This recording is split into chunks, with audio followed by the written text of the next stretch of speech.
Hello and welcome to the November edition of the IMV Imaging Journal Club. My name is Harriet and I'm one of the in-house vets here at IMV Imaging. And the paper I'll be discussing this month describes the MRI features of canine hemangiosarcoma affecting the central nervous system. Please don't be put off just yet as a general practitioner because I will be delving into the basics of MRI interpretation to help with the image analysis. So, whether you have joined us before or this is your first time attending an IMV Imaging Journal Club presentation, I will just recap on how it works. So, this presentation should last about 30 to 40 minutes and will be available on demand for the whole of November. And you will get a CPT certificate at the end of the presentation. If you do have any questions, queries, or Journal Club recommendations, then please get in touch. We always love to hear from you. So, as I said, this month's paper discusses the MRI features of canine hemangiosarcoma affecting the central nervous system.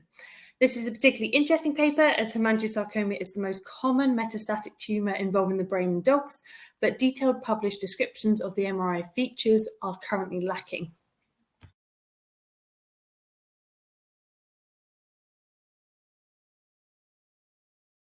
Before discussing the paper, I'm just going to give a quick recap on what MRI is and the basics of the different image sequences used and how they help interpretation. So magnetic resonance imaging, or more commonly known as MRI or MR, is a 3D imaging modality which uses a powerful magnet to acquire the images. So there is no form of radiation involved. A standard MR examination involves acquisition of multiple pulse sequences in different anatomic planes. A pulse sequence is a set of MRI parameters that produce images where the contrast is controlled by particular tissue properties. Pulse sequences are selected to accentuate different tissue properties to maximize lesion identification, and images are usually acquired in transverse, sagittal, and dorsal planes. The field strength of the MRI machine is typically represented by the unit Tesla. There are high field and low field MRI machines, and the difference being low field MR machines provide less anatomical detail compared to high field MR. So therefore, the higher the Tesla of the MR machine, the greater the resolution of the image produced. MR is the imaging modality of choice for evaluation of the brain and spinal cord morphology, and the contrast agent gadolinium is frequently used in MRI examinations to aid in lesion detection.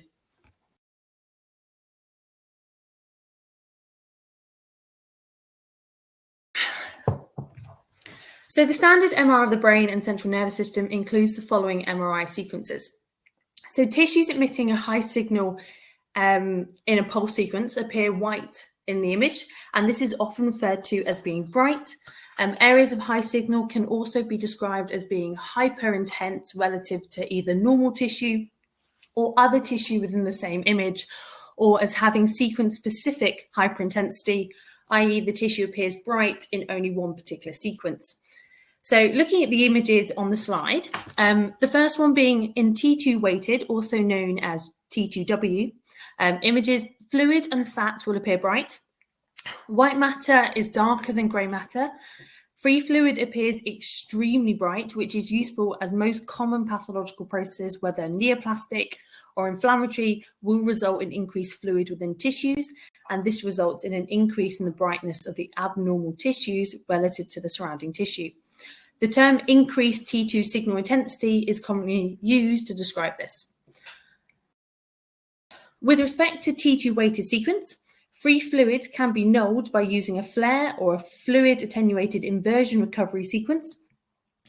By using this sequence, free fluid has very low signal while other hydrated lesions remain bright, making the detection of subtle lesions adjacent to regions of fluid accumulation much easier to identify, especially in cases of signal suppression of cerebrospinal fluid.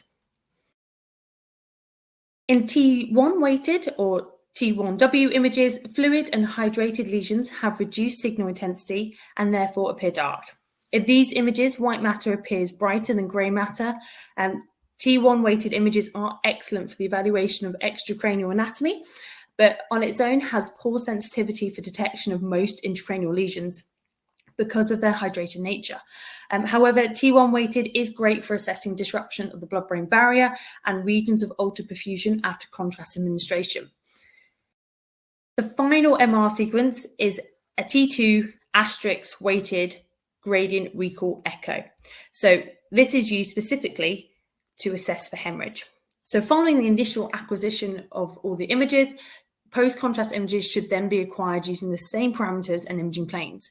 It is important to acquire all images first before contrast is administered, as contrast can affect the appearance of the tissues and organs in other sequences.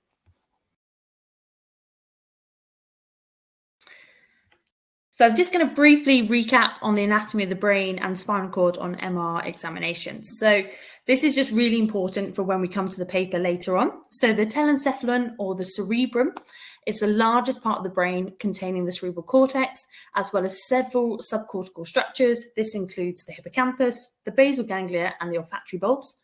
The diencephalon is a division of the forebrain and is situated between the telencephalon and the midbrain. It consists of structures that are either side of the third ventricle and includes the thalamus, the hypothalamus, the epithalamus, and the subthalamus. The midbrain, or the mesencephalon, is the most rostral part of the brainstem and sits above the pons. And the hindbrain is the rearmost portion of the brain, and that includes your medulla oblongata, the pons, and the cerebellum.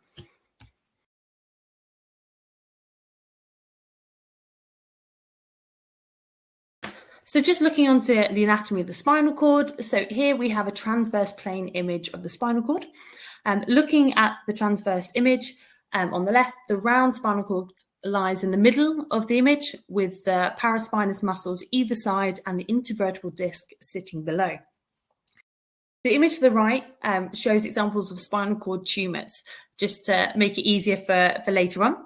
The first image will depicts an extradural tumour, whereby the lesion is within the vertebral column, but not affecting the spinal cord.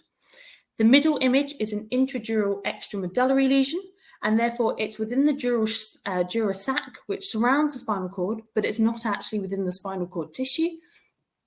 And the image on the right shows an intramedullary lesion where the tumour is actually within the spinal cord tissue itself. This will become more relevant as we start to discuss the paper and the location of spinal cord hemangiosarcoma.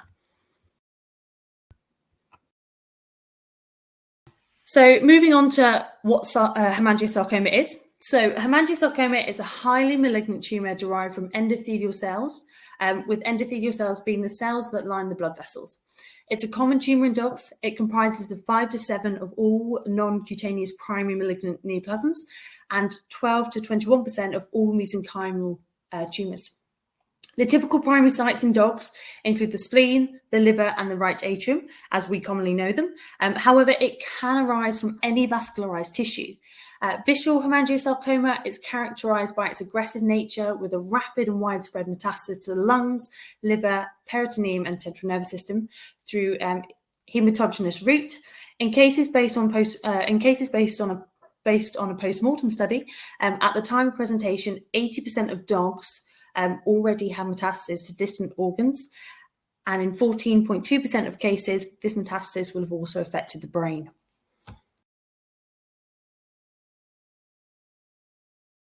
So, as I just said, hemangiosarcoma is the most common metastatic tumour involved in the brain in dogs. And this is likely due to the extensive network of capillaries throughout the brain. However, primary hemangiosarcoma of the central nervous system is rare in dogs, with no imaging description of primary intracranial hemangiosarcoma yet reported in dogs, and a few detailed MR descriptions of the metastatic form available. Spinal hemangiosarcoma has, however, been reported, mainly as extradural arising from the vertebrae, but also as a primary epidural, multi-compartmental, metastatic intramedullary and intradural extramedullary.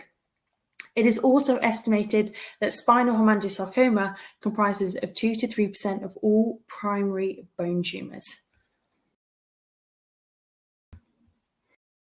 So, moving on to the paper in hand.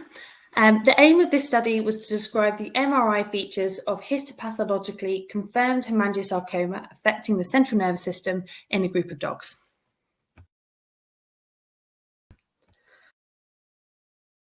This was a multi-centre retrospective case series study involving 7 referral centres whereby MRI studies of dogs with confirmed diagnosis of hemangiosarcoma affecting the central nervous system were reviewed. Confirmation was made by a certified veterinary pathologist on post-mortem examination. Dogs with confirmed hemangiosarcoma in distant organs, but without histopathological confirmation of the tumour affecting the central nervous system, were excluded. Dogs were included in if the MR study included at least T2 weighted FLAIR, T1 weighted, T2 weighted gradient recall echo, and a T1 weighted post-contrast images of the brain, and or at least T1 weighted, T2 weighted, and T1 weighted post-contrast images of the vertebral column in any plane. The final decision for subject inclusion was made by a third-year ECVDI resident and a veterinary neurologist.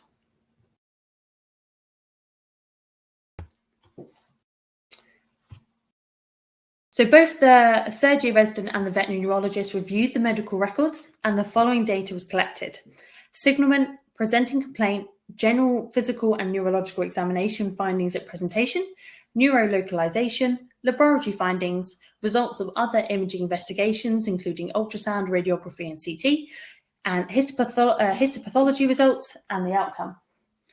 Descriptive stats were performed by the third-year resident, whereby medium, which means the middle number, and the range were used for all descriptive statistics. So MRI study evaluation. So all the MR images were reviewed by a board-certified veterinary radiologist and a veterinary neurologist, and they were asked to record the location of the lesion along the neuroaxis as precisely as possible. The evaluation of the MRI studies included the central nervous system and all surrounding structures of the imaged area.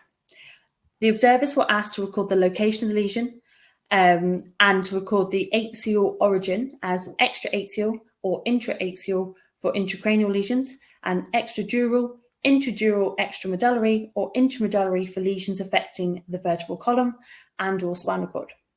They were also asked to specify the lesions affected mainly the grey matter, white matter, or the transition zone between them, if the lesion was segmental, a single abnormality, or multifocal, and if it was monostotic, involving just one vertebrae, or polyostotic, i.e. involving multiple vertebrae.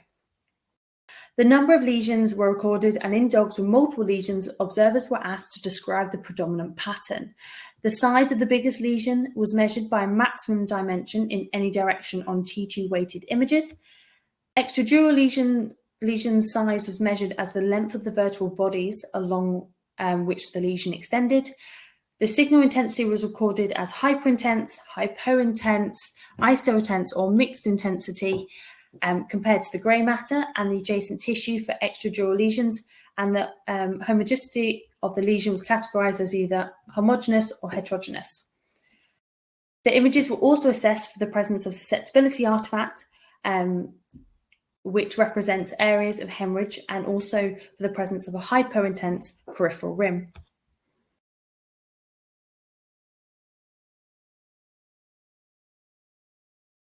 The lesions were also categorized as either well or poorly marginated, and for the presence of perilesional edema.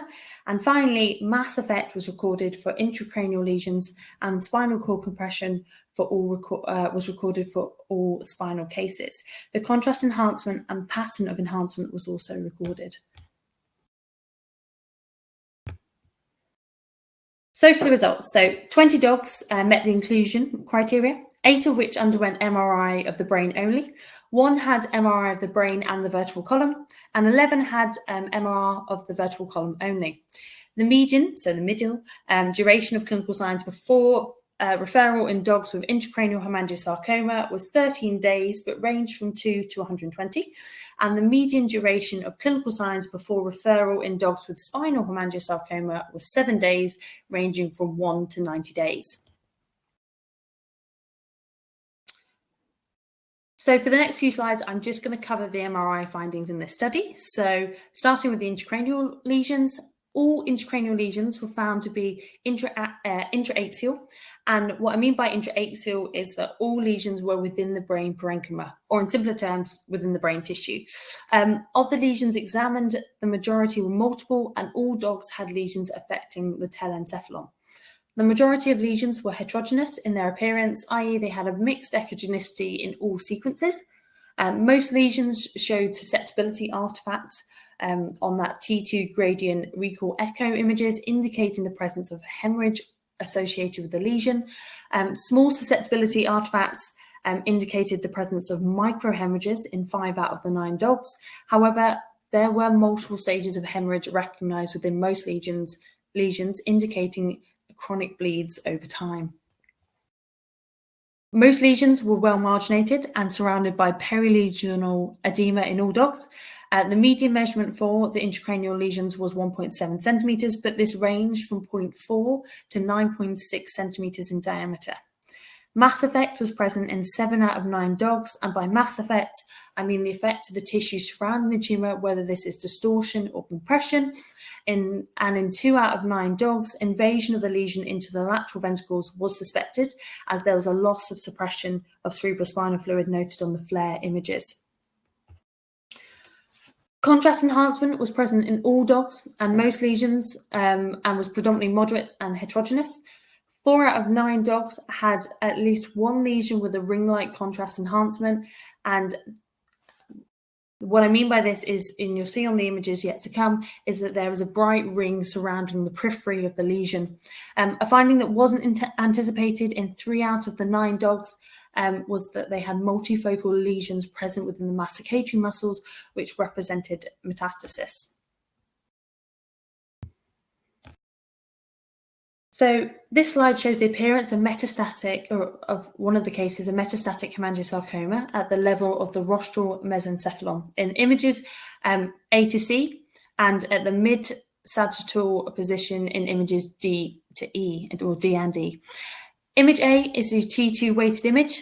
Image B is your T1 weighted image. C is that T2 gradient echo recall, indicating the presence of hemorrhage. Image D is a sagittal T2 weighted image, and image E is a post-contrast image. Note the multiple intraaxial well-marginated lesions in the cerebrum, cerebellum, and the brainstem, as represented by the red circles.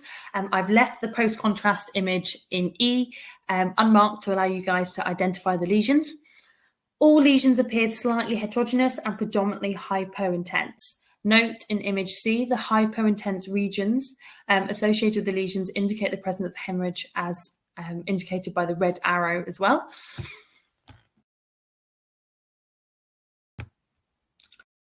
And then moving on to another intracranial case of hemangiosarcoma, and in this case, this was a primary intracranial hemangiosarcoma at the level of the optic chiasm in images A to E, and at the level of the thalamus in images F.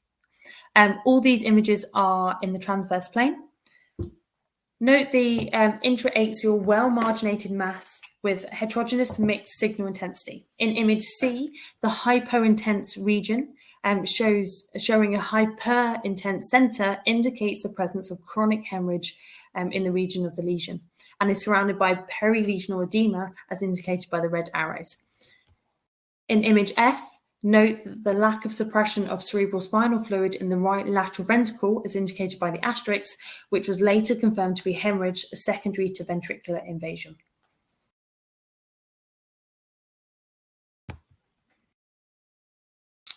So moving on to spinal lesions. All the spinal lesions were extradurals outside the spinal cord in 7 dogs, and intramedullary within the spinal cord tissue in 5 dogs. All extradural lesions were single, with 4 rising from the thoracic vertebrae and 3 confined to the thoracolumbar or lumbar epidural space. All vertebral lesions were segmented, and most were polyostotic. Invasions of the tumour into adjacent paraspinal soft tissues and the vertebral canal was noted in all of them. 4 out of the 5 intramedullary lesions were single and were all located within the cervical spinal cord. All lesions were heterogeneous, and the T2 weighted images and the T2 weighted images with mixed signal intensity in 8 and were hyperintense in 4.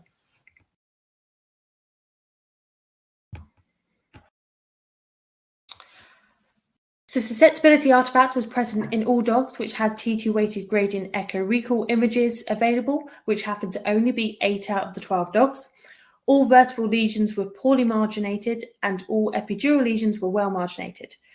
All extradural lesions showed moderate perilesional edema and caused moderate to severe spinal cord compression. And moderate to severe perilesional edema was also noted in all intramedullary lesions. Contrast enhancement was present in all dogs, with 11 out of 12 having lesions with moderate to strong enhancement with a heterogeneous appearance.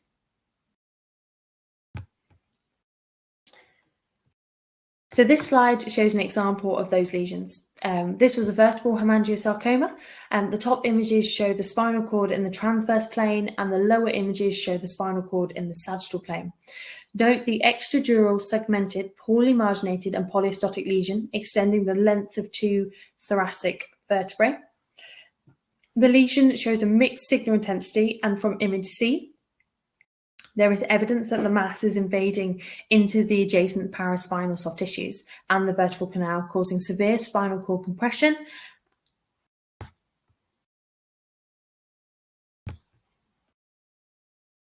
In this slide, we can see an epidural hemangiosarcoma. So therefore, the tumour is sitting in the space between the dura mater of the spinal cord and the vertebral body. Note the single epidural, well-marginated thoracolumbar mass extending over the length of 2 vertebral bodies with mixed signal intensity. There is strong heterogeneous contrast enhancement, which is highlighting the presence of severe spinal cord compression. Seen in image F.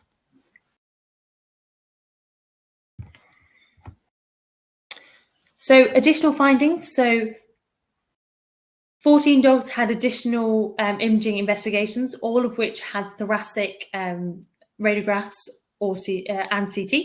And there was no evidence of lung metastases in 11 dogs, and multiple pulmonary soft tissue nodules suggested of metastases were found in 3. CT revealed numerous soft tissue nodules in the left brachial plexus and left semimembranous and gracilis muscles in 1 dog, which were later confirmed as hemangiosarcoma on histopathology. 11 dogs had abdominal imaging, 7 of which had an abdominal ultrasound, 6 which were unremarkable, and 1 which had a large splenic mass, later confirmed as hemangiosarcoma. 2 dogs had an abdominal CT, one revealing a large splenic mass and the other revealing multiple peritoneal nodules, both of which were confirmed as hemangiosarcoma. Moving on to post-mortem findings, 9 out of 20 dogs had a full post-mortem examination, 5 of which had intracranial hemangiosarcomas and 4 which had intramedullary hemangiosarcomas. In the remaining 11 dogs, post-mortem was limited to the central nervous system in 8, and diagnosis was confirmed by biopsy in 3 dogs. On post-mortem examination, hemangiosarcoma was confirmed in other organs in 6 out of 9 dogs.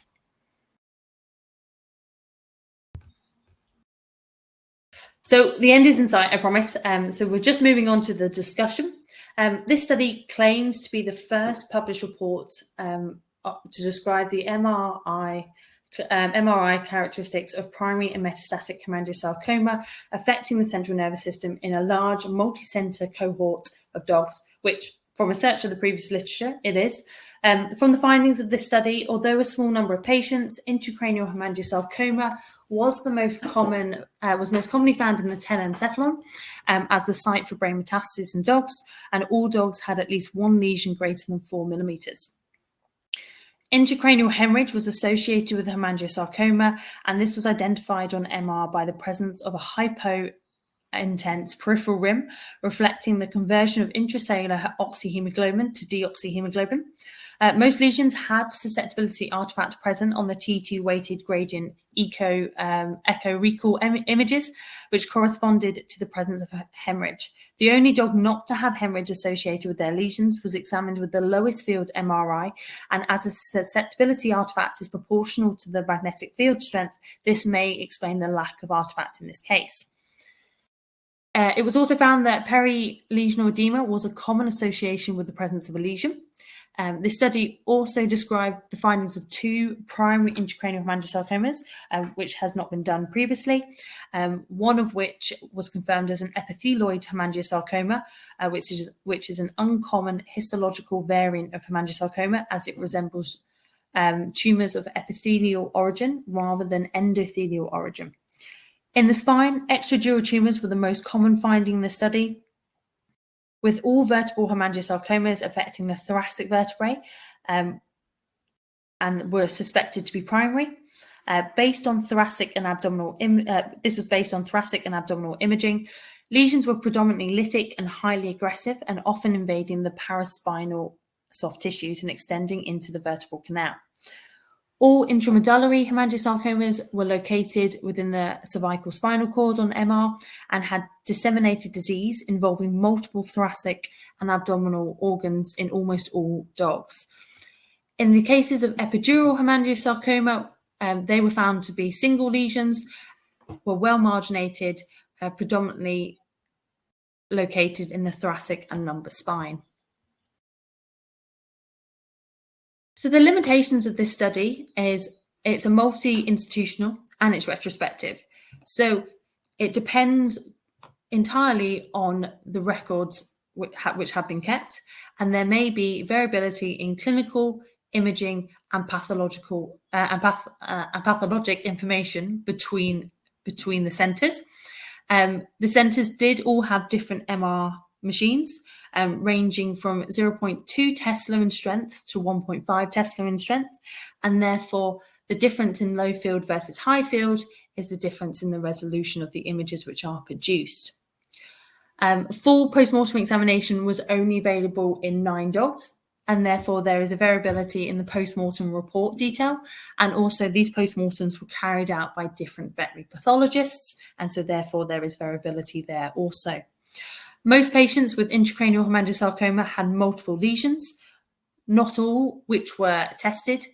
So the presence and absence of neoplastic cells were only reported in all of the lesions in some of the post-mortem reports. So we cannot confirm that every lesion, although most likely, but every lesion found within these on post-mortem examination was confirmed as hemangiosarcoma.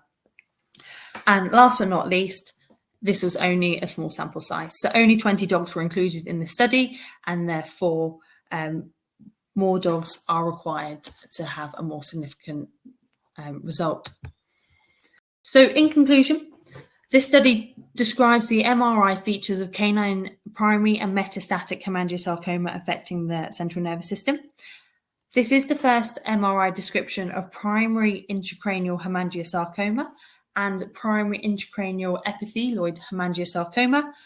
This was a descriptive study, and further studies comparing hemangiosarcoma and other neoplastic or non-neoplastic hemorrhages are necessary to identify reliable MR features that could aid in ante-mortem differentiation. So thank you for joining me. If you do have any questions, please get in touch at clinical@imv-imaging.com, or pop a question in the Q&A box and we'll get back to you as soon as possible. Thank you for listening, and we'll see you next month.